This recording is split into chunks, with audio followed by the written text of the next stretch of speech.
Corinna Kopf, Amouranth, Tana Mongeau, and many more influencers are voicing their concerns regarding the recent decision from OnlyFans to ban adult content. This is going to come into effect starting in October, and now many creators are worried about losing a major source of income. I'm going to tell you all about it right here on IO, but first, if you could do us a big favor and please tap that like button, we'd really appreciate it. And with that out of the way, let's begin. OnlyFans, which has been a major source of income for a number of Twitch streamers such as Amouranth, IndieFox, and Alinity, will now be prohibiting explicit material while still allowing nudity. The new policy set by OnlyFans was recently unveiled and caused a lot of backlash online from some of their top creators. In a statement, the company said, "In order to ensure the long-term sustainability of the platform and to continue to host an inclusive community of creators and fans, we must evolve our content guidelines," adding, "Creators will continue to be allowed to post content containing nudity as long as it is consistent with our acceptable use policy." Although that being said, OnlyFans is apparently going to be announcing more details regarding these changes that will hopefully help creators with this transition. The decision comes after the platform struggled to find investors and got in trouble with their banking and payout partners. Despite OnlyFans saying that this won't affect people though, many creators are already voicing their concerns and even jumping ship. XO Ariel tweeted out, "When OnlyFans fails you, I have @RealFansly, follow for my fun stuff." Meanwhile, Amouranth used her personal Twitter account to share her thoughts about this situation and how she plans on handling it. On Twitter she said, "Going to analyze the OnlyFans situation tonight on here from a biz perspective. Preview, payment processors are the worst. Also, nudity will be allowed even after October 1st, so my fans are gonna be happy." Corinna Kopf, who recently bragged about making $1 million on her first day of OnlyFans, also weighed in on the situation and said, "The problem with OnlyFans is the only people being affected is SW, and not only are they affected but being directly attacked. You can still post nudity, just not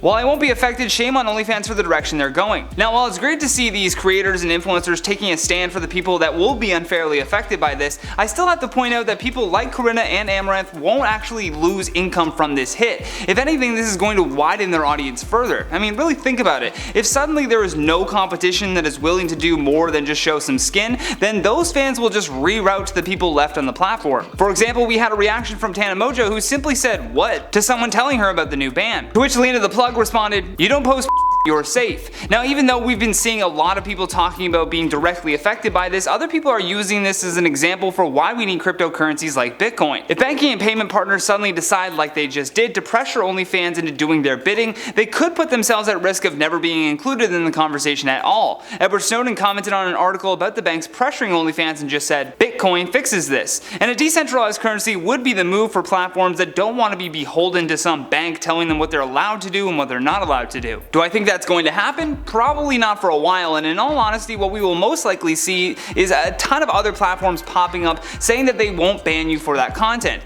That is, until the same thing happens to them that just happened to OnlyFans. Look, we saw this with Tumblr. The second that they decided to avoid X-rated content, they immediately saw a dip in their customers. But I'd love to hear your thoughts on all of this though, so don't forget to drop us a comment down below. And while you do that, I'm going to check out some of your comments from the video titled Top 10 Influencer Dark Secrets Exposed. Twinkler Ballin says, "Liked for Johnny only."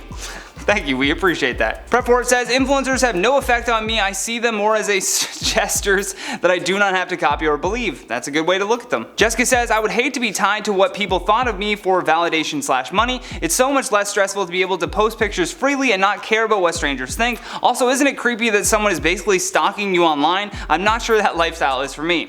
Hey, it's definitely not for everybody, and I agree with you that sometimes it probably can be creepy, and it is less pressure to just be able to post whatever you want, not thinking that some advertiser is gonna hit you back in an email and be like, "You didn't include this," or "You didn't include that." You don't need that in your life. Borden and Mew says, "More influencers need to learn how to manage their time. It's a job, but it shouldn't be your whole life. Schedule your month like a printed magazine does, give yourself deadlines, office hours, and schedule time off where you go off the grid. Just because a phone is at your service 24/7 doesn't mean you need to be. Work smarter, not harder, and keep valued friends and family." That's some really great advice for anyone that wants to be an influencer. Make sure you take a screenshot of that comment. Nikki Am says, "Nice tan." Thank you, Nikki. But guys, that is the end of today's video. Thank you so much for watching. I've been your host, Johnny Rogers, and until next time, stay classy, YouTube, or at least try.